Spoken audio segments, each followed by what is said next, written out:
This video is brought to you by MoviePalette.com and enter ROOM15 for 15% off of your palette.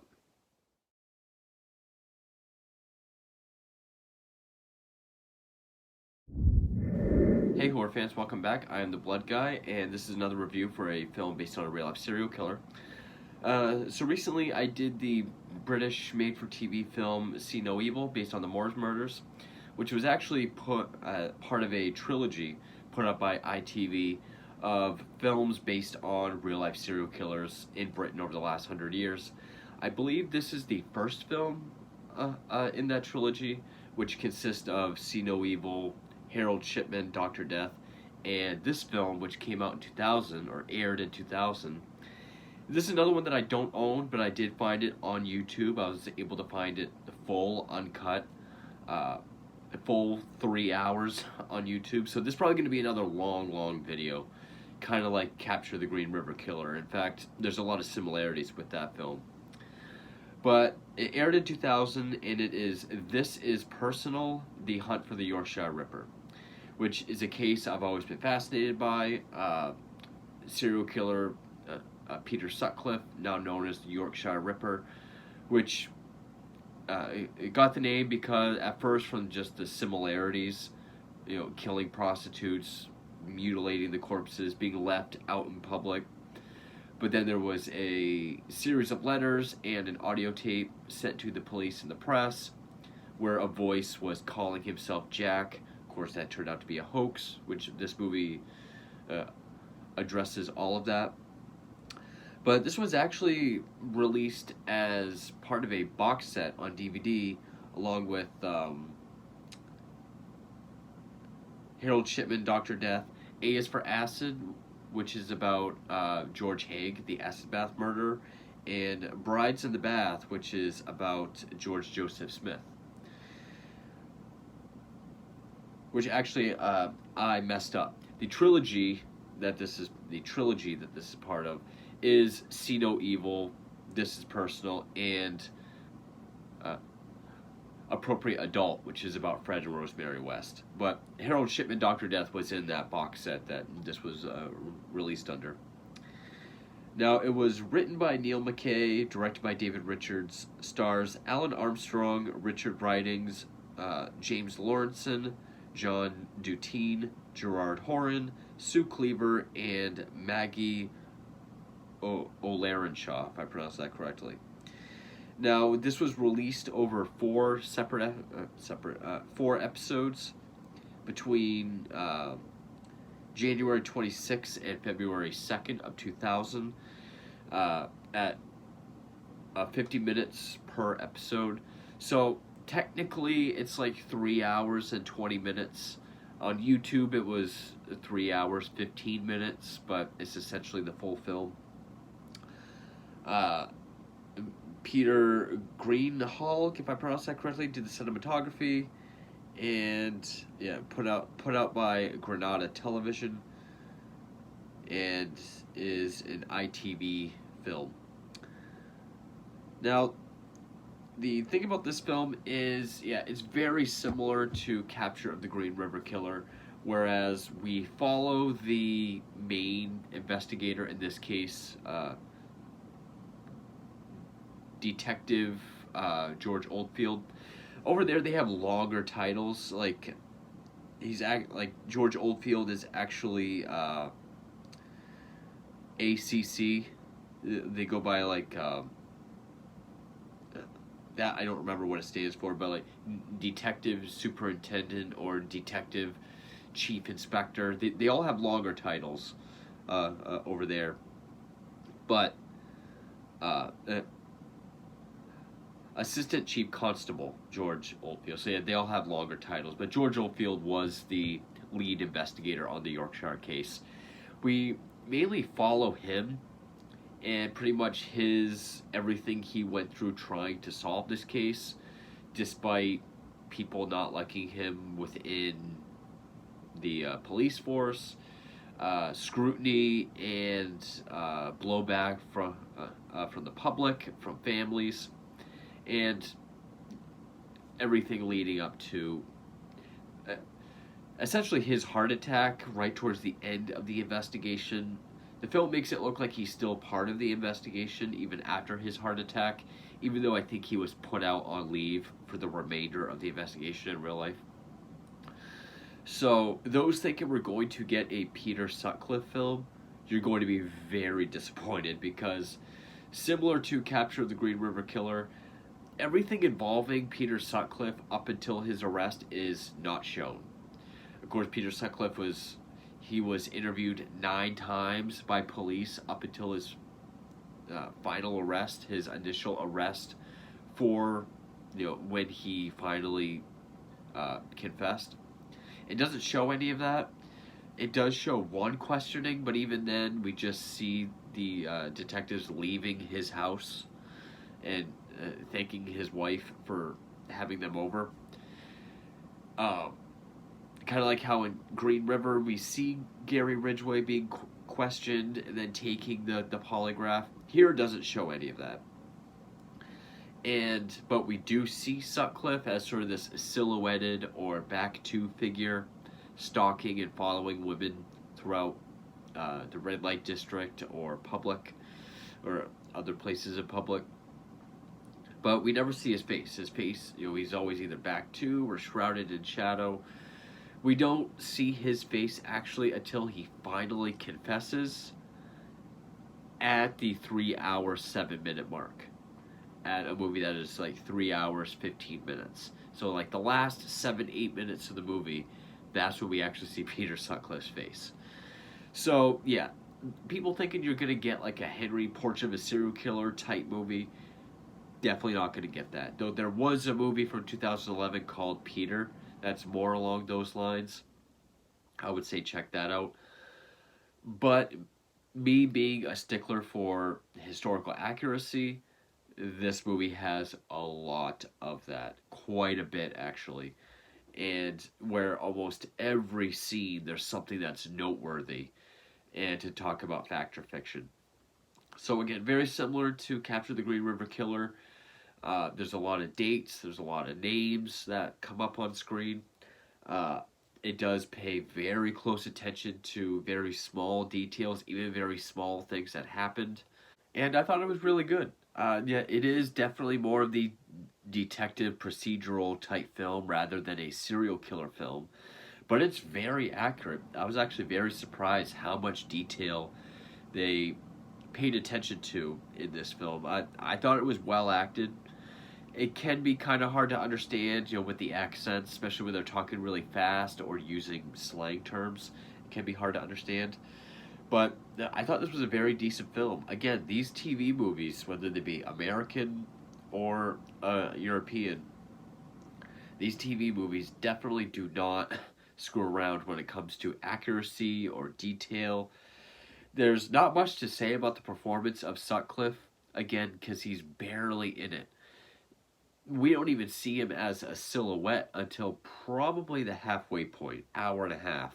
And even then, it's very select scenes up until after 3 hours when we finally see his face. So, not much to say performance wise, even though he's on the cover of the movie. I would say he looks like Peter Sutcliffe, sure, but he wasn't really given a whole lot to do. And I get what they're going for, for all these years from 75. Well, his first attack was in 69, but the first murder happening in 75. Between 75 and 81, when he was finally arrested, they didn't have a face. He was just the Yorkshire Ripper. So I get what they're doing, keeping him secret, keeping him hidden until he finally confesses, and then the camera will allow us to see his face. I get what they're going for. Sure, that's clever. Maybe that would work better. Well, I mean, technically it did work for this. I thought it was interesting, but I was kind of surprised. Like, wow, over 3 hours of this movie, and in the last 7 or 8, that's when we finally see him. But I definitely get what they're going for.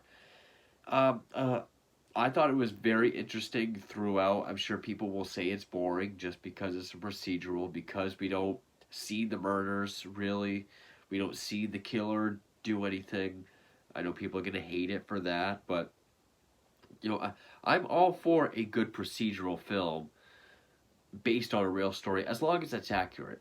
As long as it's told as is, very little be fabricated, which it does say at the beginning of the film that some things have been changed, which, based on my notes, very little has been changed. It is very historically accurate, which I loved. It does have like a good atmosphere. It does feel like England. It's all constantly cloudy, rainy. It does help sort of the gloomy feel of the film. Um, but yeah, I thought this was. There's not really a whole lot to say because it is another kind of detective procedural film.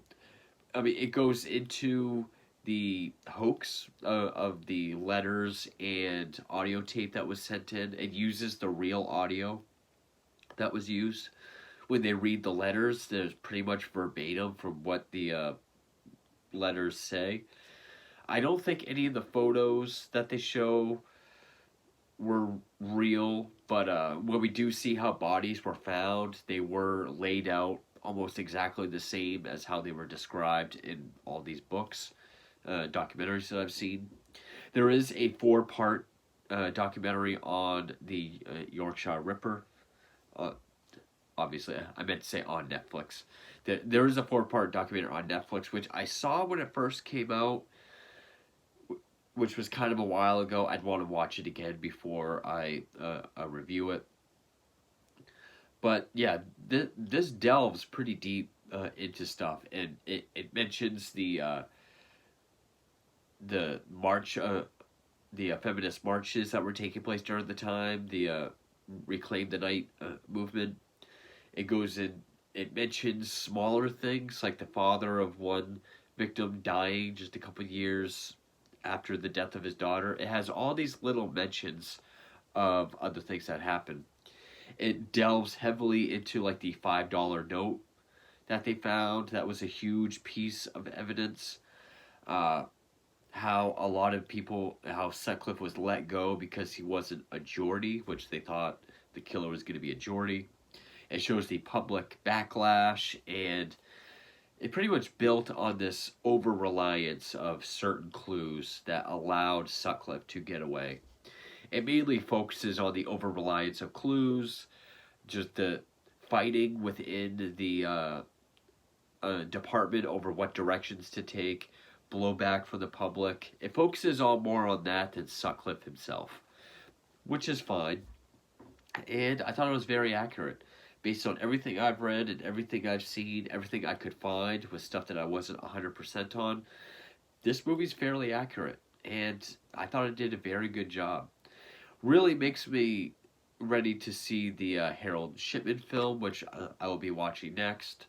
I'll be looking into these other films put out by ITV, like Brides in the Bath, A is for Acid, which those I actually didn't even know about. I knew about the Harold Shipman film. I didn't know about this. I didn't know about See No Evil. But these have all been pretty good movies. I do wonder if the Harold Shipman film is going to be more about Harold Shipman. I do believe it is. I don't think it's going to be quite like this, where they don't show the killer until the very end. But there are other films about Sutcliffe where if you want to see a movie about him, you could check that out, like Peter from 2011. Now, of course, other than all of these encyclopedias that I have, there are books about him. I can't remember their titles on the top of my head. I know they're called like the Yorkshire Ripper. There's Secret Murders. I don't have any books based solely on him, but he does show up in all of these books that I have. I will be picking up ones that are solely based on him. But yeah, again, like any other made-for-TV movie that I've done, it's very accurate, pays a lot of attention to detail. I thought it was well acted. There was one movie I saw recently that people really crapped on the acting, might have been See No Evil, and I thought it was actually well done. I thought this one was well done. There's another reason why these made-for-TV movies are some of the best that you're gonna get, and some of the most historically accurate, the most factual. Sure, I would have liked to see more of Sutcliffe, but I get what they were going for. It is more of the procedure, how Oldfield. There are lines about how I just want to see his face. I just want to know who he is, and we see his face for the first time when Oldfield does, when he finally confesses. So I thought this was a good movie. I thought it was well done. It kept me hooked for all 3 hours, which 3 hours isn't that long of a runtime for me anyway. But it was able to keep my interest, and I wanted to see how accurate it was going to be, when they were going to finally show Sutcliffe. But I thought this was a good movie, so I'm going to try to shorten this part of the review because I ended up having to take a lot of notes, a lot of notes, because it was long and almost every scene had something to it. So with that, very good movie, well made, well acted, very historically accurate. So with that, we'll get into the cliff notes and then the film itself. So as always, I like to give a brief summary or brief cliff notes of the killer that the film is based on. So Peter Sutcliffe, aka the Yorkshire Ripper, which is an allusion to Jack the Ripper almost a century prior, terrorized the Yorkshire area of London between 1969 and 1980 when he murdered 13 women and attacked 7 more, with his first murder victim happening in 1975. Most of his victims were prostitutes being attacked with a hammer and viciously stabbed, sometimes up to 50 times, with either a knife or a screwdriver. Bodies would then be posed with the lower clothes pulled down and their tops pulled up or off. Sutcliffe was interrupted numerous times in his public attacks, hence why there were so many attacks that were not fatal. Uh, it was believed that he tried to contact police with phone calls, letters, and an audio tape calling himself Jack the Ripper, but this ended up being a hoax that was finally solved in 2005. Due to incompetence from the police and heavy reliance on certain clues, Sutcliffe was interviewed on at least 9 occasions, but not fitting some of the information that they had, he was ignored and filed away. It was in January of 1981 when he was picked up for soliciting a prostitute and for having false and stolen plates that he was questioned again and admitted to being the Ripper. He was attacked numerous times in prison, even losing sight in both of his eyes on 2 different occasions. Though he did have many female admirers in prison, he died in November 13th, 2020 from COVID complications at the age of 74. And so now we get into the film itself, and again, I apologize for how lengthy this part of the video will be, but I ended up having to take a lot of notes. Almost every scene had something noteworthy, and again, being very historically accurate, you know, really telling the story well, and almost every scene having something to mention. So it opens up with the text. For this dramatization, some events have been simplified, and certain characters and scenes created, but follows and reflects documented facts. Opens up Grange Moor, Huddersfield, January 4th of 81. We see Assistant Chief Constable George Oldfield with his family being called to be told they got him. That is his real name, and that was the day Sutcliffe admitted to being the Yorkshire Ripper. So then we jump back 4 years earlier, Chapeltown, Leeds. 2 young girls on bikes come across the body of a woman, which, like Captured the Green River Killer, whenever a body's found, we get text on screen with name, date they were murdered, and where. So it says Jane McDonald, murdered June 25th, 77, which is true. She was the 5th victim. That's her real name, the real date. She was 16 years old. First non-prostitute victim. She was found by children in a nearby playground, which the playground is shown. Mentions that she works in a supermarket. True. Mentions several blows to the head, possibly by hammer, stabbed repeatedly. just below the breastbone, and shirt lifted, pants lowered, though no signs of sexual assault. All true. Even though he did do all that, he never sexually assaulted his victims. Uh, though I believe she was also stabbed in the back in real life. Oldfield personally promises McDonald's parents he'll catch the killer. True. Oldfield chief and other inspectors go over their approach. Milgarth leads. Oh, Milgarth leads the Ripper incident room. Uh, this is where the investigation took place. Uh, they mentioned Wilma McCann knifed 10 or more times, Emily Jackson stabbed 52 times with a screwdriver, and Irene Richardson, part of her guts hanging out. All real names of victims. All were struck in the head with a hammer. McCann was stabbed 15 times. Jackson stabbed 52 with a screwdriver and stomped on her thigh, leaving a boot impression, and Richardson was heavily mutilated. At a press conference, they say that they have a tire pattern and a size 7 boot impression. True, for most of the investigation, those were the two clues they had to go on. Certain kind of tire pattern and size 7 shoes. Jane's murder causes outrage in the community. True, now that someone other than a prostitute and a teen has been killed. Also, just the mindset of it, like, oh, now you care, now that it's not a prostitute.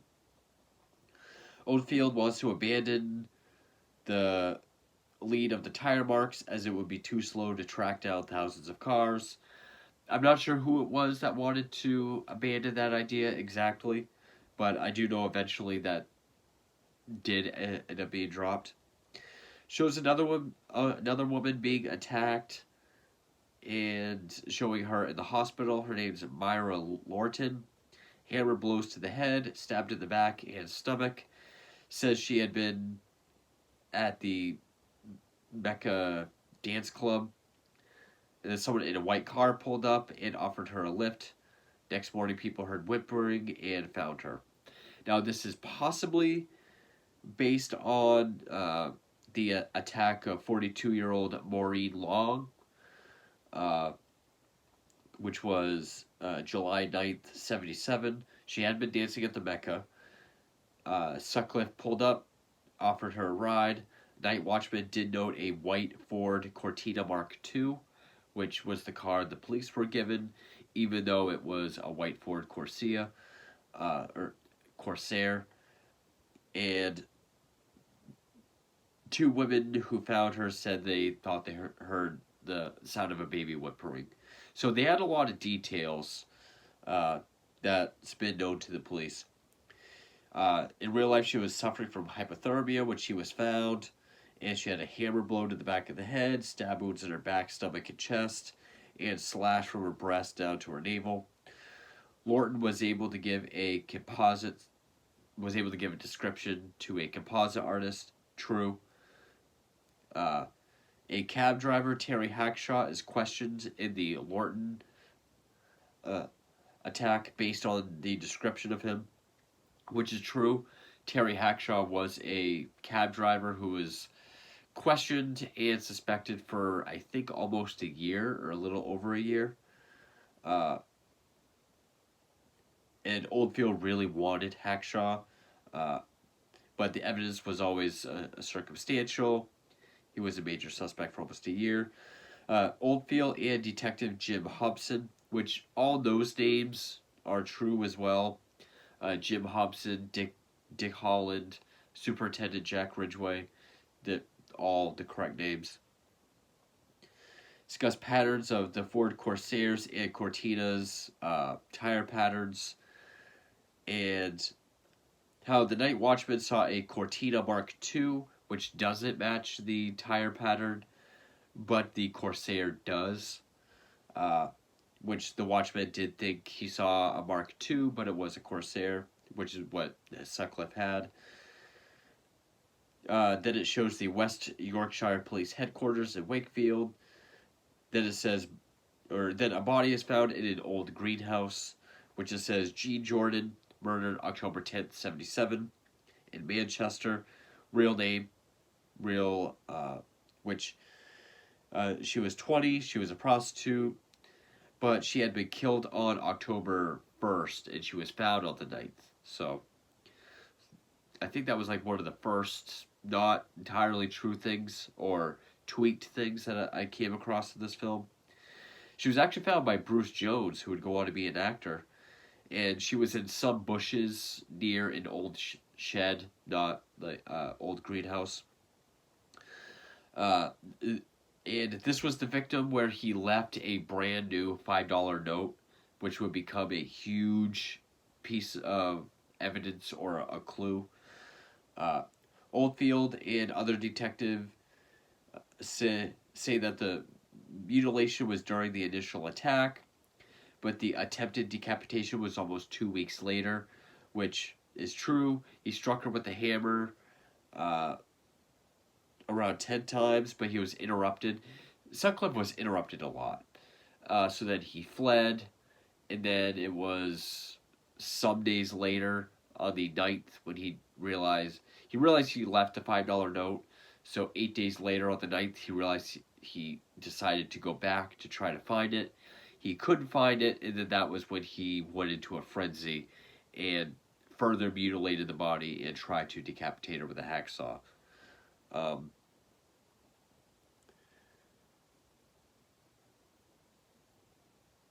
and she had been decomposing so bad in real life that when he cut into her stomach with a shard of glass, the smell that came out actually made him vomit. But he was then interrupted again, and so he kicked the body a few times and then fled. They hold off telling the press that she was a Ripper victim. True, it wouldn't be known until early of '78. Oldfield informed of the $5 note found. That is brand new, and they could see who it was issued to, and it became one of the biggest clues.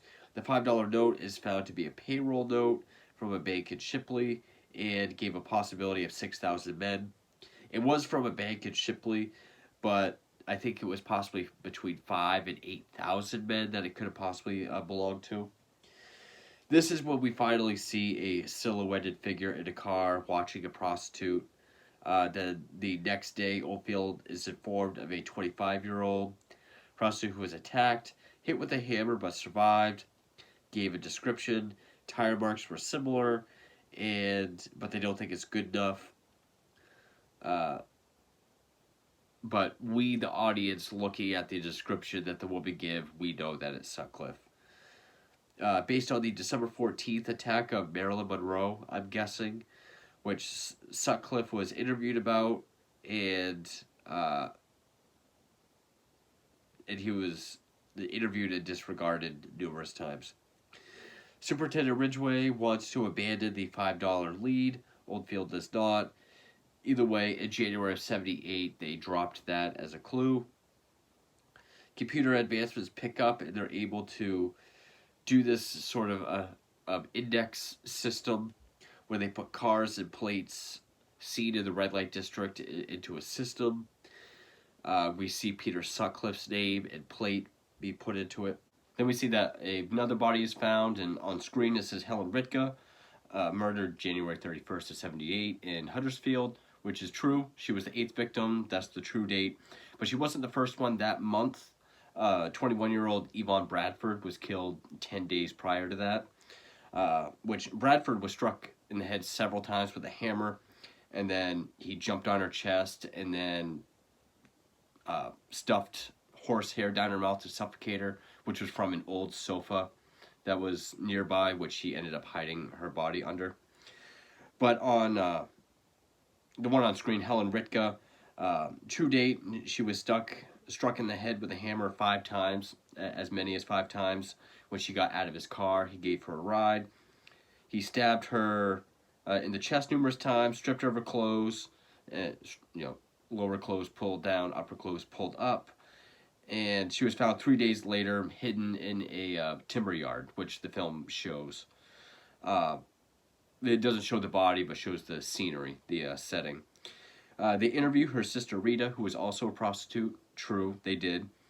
And she says something about a brown a Granada car, so then they start looking into that. The station gets a call from someone claiming to be the Ripper, which is true. The station did get phone calls. But of course, this is part of the hoax, which I'll get into, or the film will get into. A girl recognizes one of the sketches in the papers as the man who attacked her. This is going to be the character of Tracy Brown, who was the youngest that he attacked, and she's going to become a character. We see Hackshaw being brought in again for questioning. And then we see, it says on screen, Keighley Police Station, which the girl that recognized him, this is when we find out that it's Tracy Brown. She went there with her mother to tell police, hey, this guy, this sketch in the paper attacked me back in 75. But the police don't believe her because she's young, she's not a prostitute, it wasn't a red light district, so they kind of blow her off. And then she describes what happened, which, she was attacked in 75. She was walking home, he hit her in the head with a hammer, a car came, then she ran away, or he ran away, but just before that he threw her over a fence, and then she managed to get to a caravan. Then that's when they tell her she's not the right victim. But in the film, she says it happened in Silverstone. It actually happened in Silston. Yeah, they walked together for about a mile. He hit her 5 times in the head with a hammer. Car approached. He ran away, overthrowing her over a fence. She needed surgery. She did see another sketch in the paper, went to the Keighley station with her mother. Mother mentions that she was thrown over a hedge. Why are you not helping us? But then her mother said that she wanted to speak to Hobson, which in real life she called Tracy's uncle, who was a friend of Superintendent Ridgway, and even that went nowhere. Hacksaw is questioned by Oldfield, who is convinced that he's the Ripper. True. His home is also searched. True. And he's cleared when a ticket stub for escape from Alcatraz from the time and date of the victim in question was found. I don't know about those details, but that's what happens in the film. Just as he's about to break and confess, again, I don't know if he was pushed that far in real life. We see a silhouetted man in a white car in the red light district again. And now on screen it says Yvonne Pearson, murdered January 21st, 78. True. Now my notes are screwed up because Yvonne Pearson, she was killed in Bradford, so I screwed my notes up earlier. She was found March 26, 78, Easter Sunday. Says she was under an old sofa. True. And that her skull was smashed into 21 fragments and had a 5-month-old baby. She did have 2 kids at the time of her death, aged 2 and 5 months, and she did have massive head wounds. To where the examiner thought they were actually done by a boulder rather than a hammer. An officer makes a joke about her and that making money off inquiries, and Oldfield scolds him. It kind of just shows the attitude of some of these women that both the public and the police had, because Pearson was another prostitute. Someone in the press meets with the detectives, say that they got a letter from the Ripper, and they discuss a victim named Joan Harrison, which the letter mentions, who was found in a garage in Preston in 1975. She had been stripped, stomped, but there's no stabbings, breast bitten, and a handbag missing. All true. They discuss whether truly could be the Ripper, and if not, how and why they should, if the this Preston murder should be linked. What happened was there was a hoax. This letter and the eventual tape is going to be one of the hottest pieces of evidence or leads that they had, and the person that made them ended up sending 3 letters.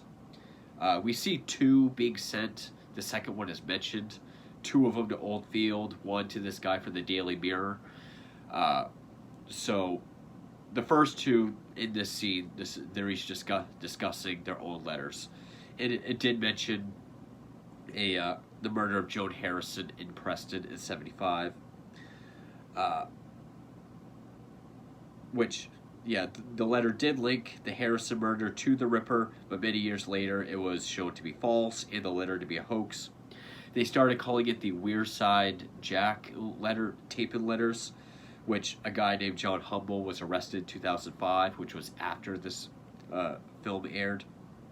He was the one that sent the letters to the Daily Mirror and to Oldfield, which the first two were sent in March of '78, and he signed it Jack the Ripper, which he was already known as the Yorkshire Ripper at this time, but this is just more of a connection to Jack the Ripper. Then on screen it says Vera Millward, murdered May 16th of '78 in Manchester. True.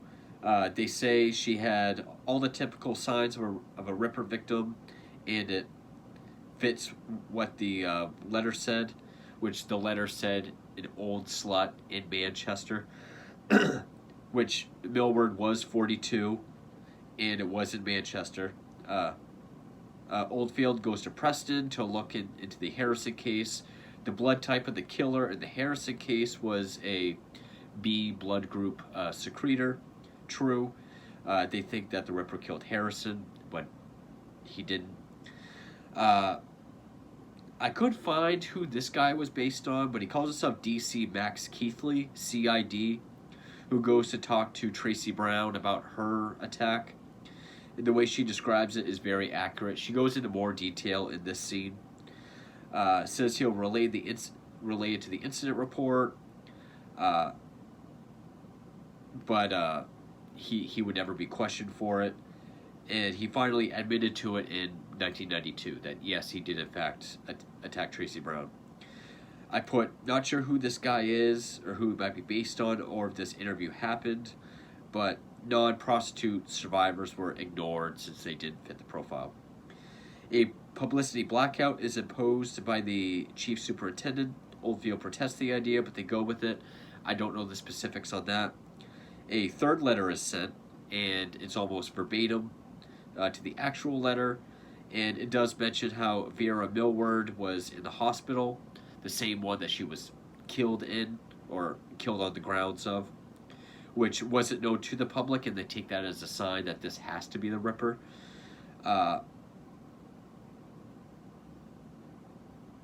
And they also look into the predictions of Bradford and Millingham as the next murder site, which is true. They started staking out those areas. A woman walks alone in the park during the day. Then it says on screen, Josephine Whitaker, murdered April 4th, '79 in Halifax.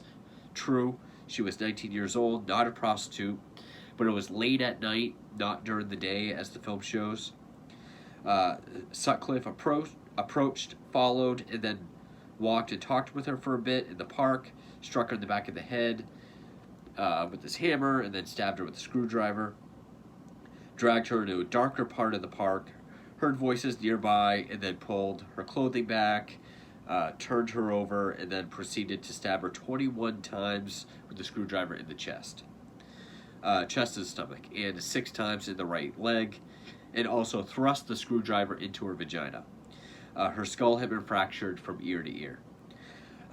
They go to the crime scene. They notice deep foot imprints, and that the right sole has had more wear than the left.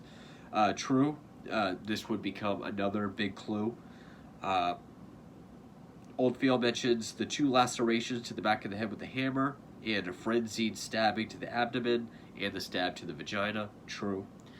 One thing it doesn't mention is that the sole, when they found the boot imprints, they found for it to be some sort of composite shoe, so that men with feet up to 8.5 size shoe could actually wear it comfortably. Because up to this point they had been looking for men with size 7 shoes, but the film doesn't really mention that part. They got a result on the saliva test on the Ripper letter envelope, and see that he's a B blood group, which narrows it down to 6% of the male population, which is true. And the Daily Mirror is going to publish the letters. I didn't think they did that until after his arrest, but I could be wrong. An audio tape is sent, which a tape was sent, and they used the actual audio from the tape, which is kind of taunting and saying like, "Oh, you're nowhere near to catching me than you were 4 years ago. Uh, you know, I'm disappointed in you," stuff like that. And the tape was sent June 17th of 79. They discussed whether to take it public or not. They decided to keep it discreet for a few weeks, knowing all hell would break loose if they didn't release it, and it was leaked, which is true. This was discussed in a meeting with 4 detectives from different departments. True. they look into how the right side or the right shoe could have more wear, and they start to think it could be either some kind of driver, like a lorry driver, which Sutcliffe was, or some kind of mill worker where there's levers, anything with a habitual lever or pedal pushing. In real life, they thought maybe some kind of driver, possibly a lorry driver, which Sutcliffe was. Film doesn't mention the composite shoe. The tape is leaked, though they don't know how, which is true, that did happen. So Oldfield plays it at a press conference, also true, and extracts of the letters also released, which is true. A linguistics expert places the voice on the tape somewhere in the area of Castletown near Sunderland due to the accent, which is true, which I think that area, around that area, they call people Geordies or from Geordie. So now the main thing is the guy has to be a Geordie, which is really, from this point on in the film, that's who they're looking for, a Geordie, which is also true. It says, Castletown, Tyne and Ware, July 79. A police van drives around with the tape playing over a loudspeaker for all to hear and see if they recognize it. I don't know if they did that, but they did go door to door and show people in the villages in Castletown.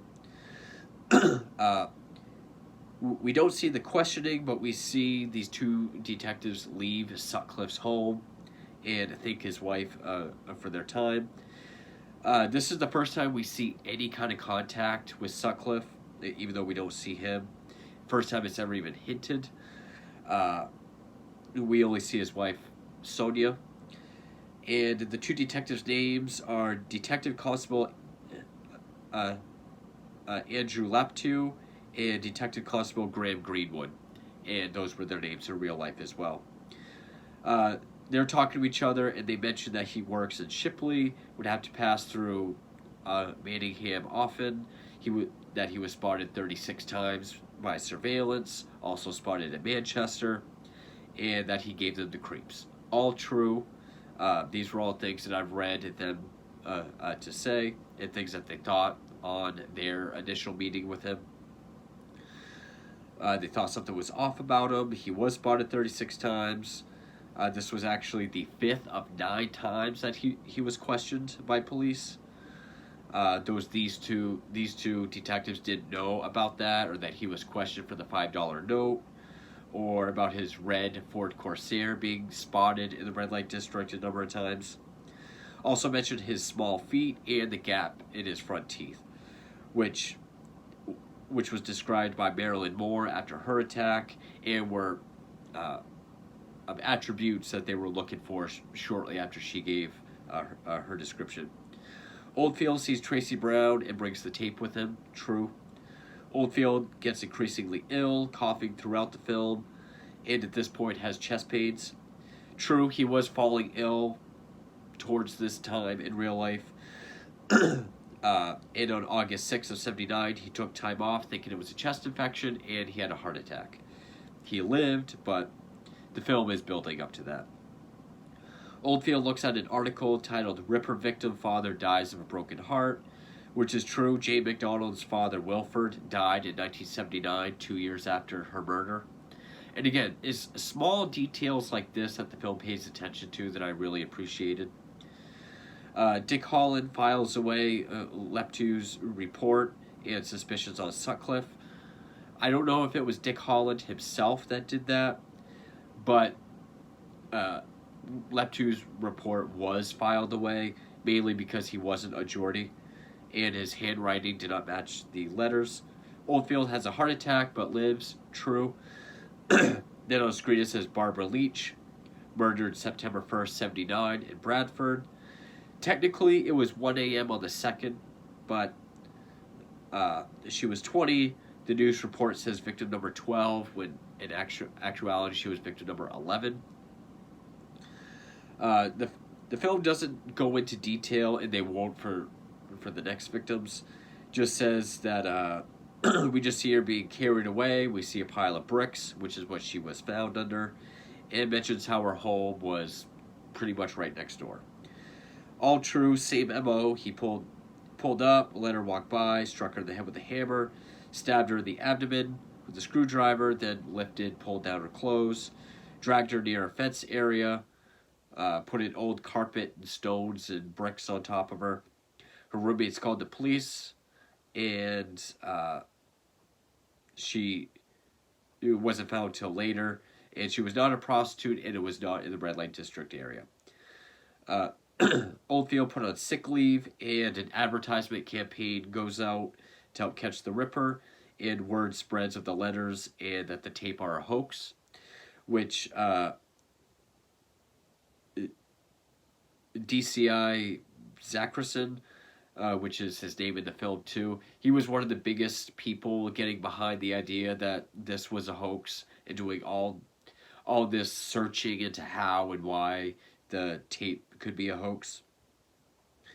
The Flush Out the Ripper campaign did have billboards and posters exactly as shown in the film, which in real life they were placed in over 600 locations, and it was for numbers to call and listen to the tape and give your opinion and tips on it.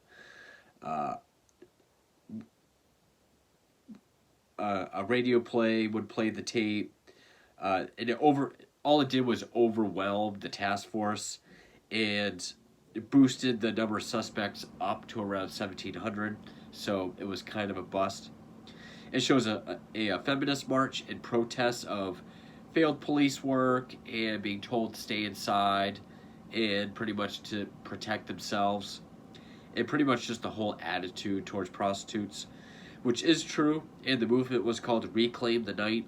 But even though it's just really starting to show it now in the film, it was actually started back in 77.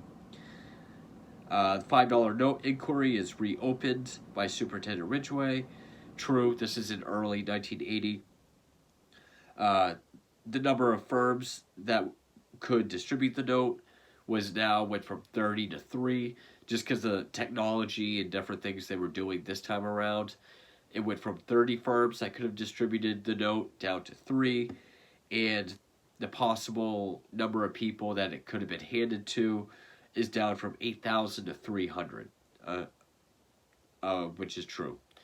Though I think in the film they say 6,000, but still.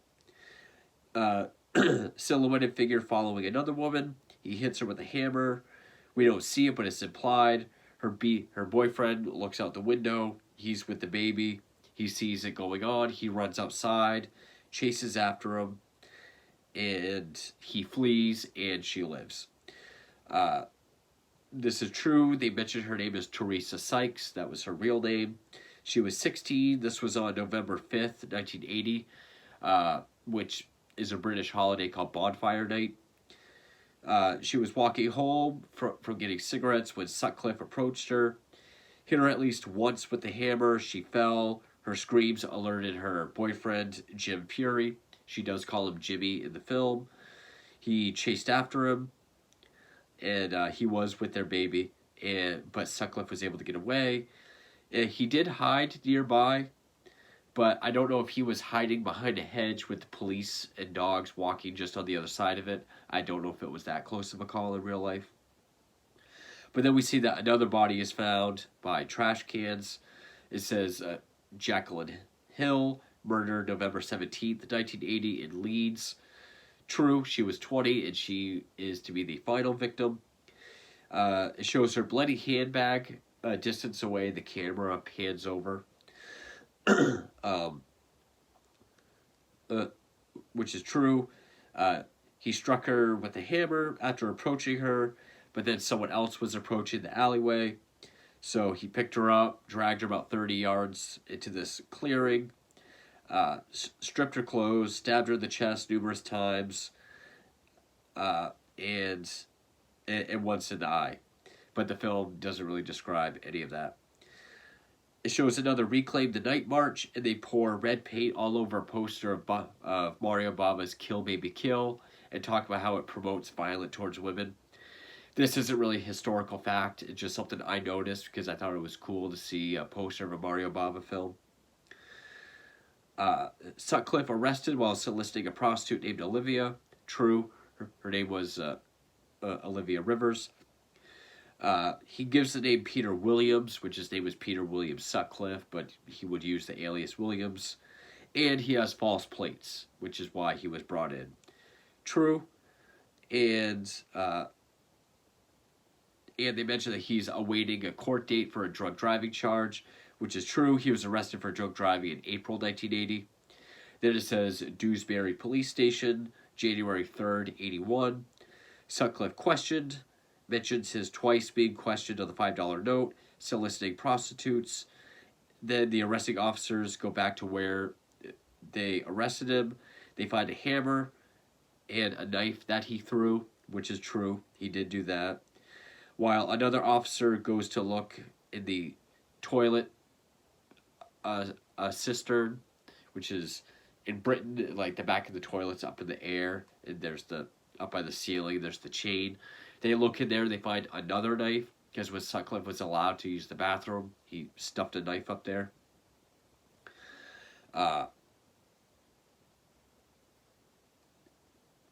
But so that was all true, but he was actually arrested on the 2nd. It doesn't show it, but they actually did a strip search, and he was wearing an inverted V-neck with his legs in the sleeves and the V exposing his genitals. Which all of that, along with the stuff they found, should have been plenty of suspicion. They go to his house. They question his wife. They search his home. They bring one of the knives, and they see it fits right in a butcher's block, which is true. That did happen.